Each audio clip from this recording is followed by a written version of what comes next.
everyone! Welcome back to another vlog. And kagagaling ko lang sa hospital yun. Nag-duty ako. As you can see, naka-scrubs pa ako. Kumbaga, pagising na kayo, ako patulog pa lang. Ayan. Wala akong tulog talaga.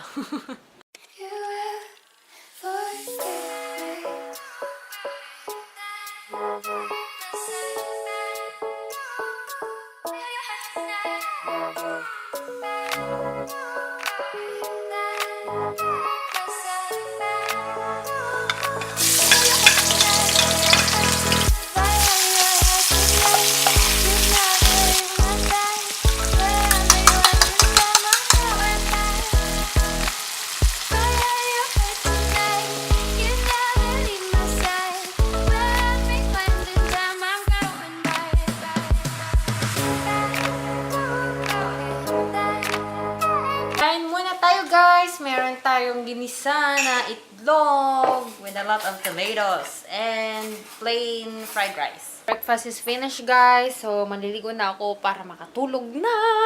Since I have a lot of pimples ngayon, guys, gagamitin ko tong Asian Secrets 2-in-1 anti-pimple and whitening. Ayan.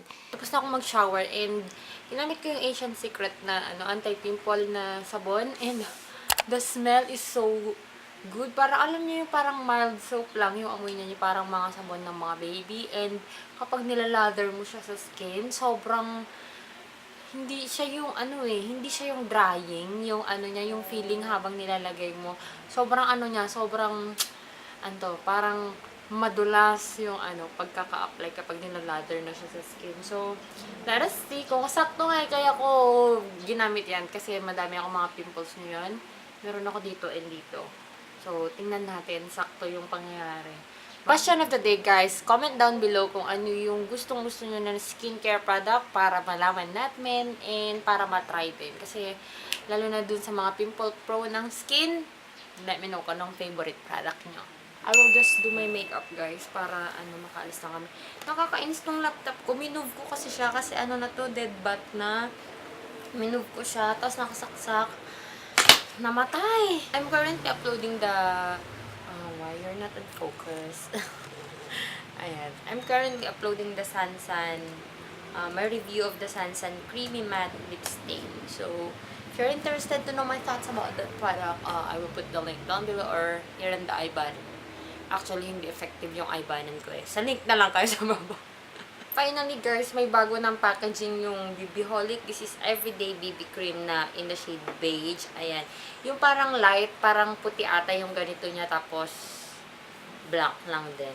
Ito more on black na color. So, thank you so much, iWhite, for giving us this. Kasi, ang hirap na ayan mo yun, mag-travel kapag yung nakasashay. This is 159 pala in Watsons. So, parang same lang din ng price. Parang mas mahal lang siya ng 2 or 3 pesos compared sa nakasashay. But, hey, the packaging is really great. Give the 3 pesos na para sa packaging, guys.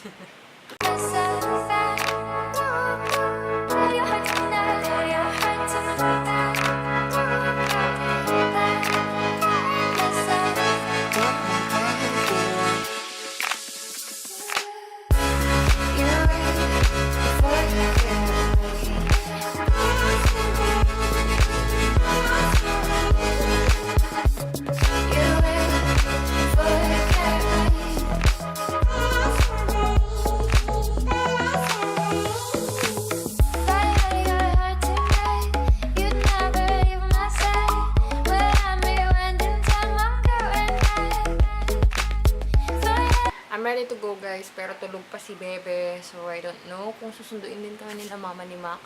But yeah, we'll go ahead and I will just update you later on. Hey guys, we are back from Rosario. Ayan, napagod ako mag-alaga kay Bebe. And of course, ang aking laptop namatay na naman siya. Hindi ko na upload yung isang video ko. Buti na lang may isa akong video ngayon na naka-upload na, pero hindi dapat ngayon yung schedule niya.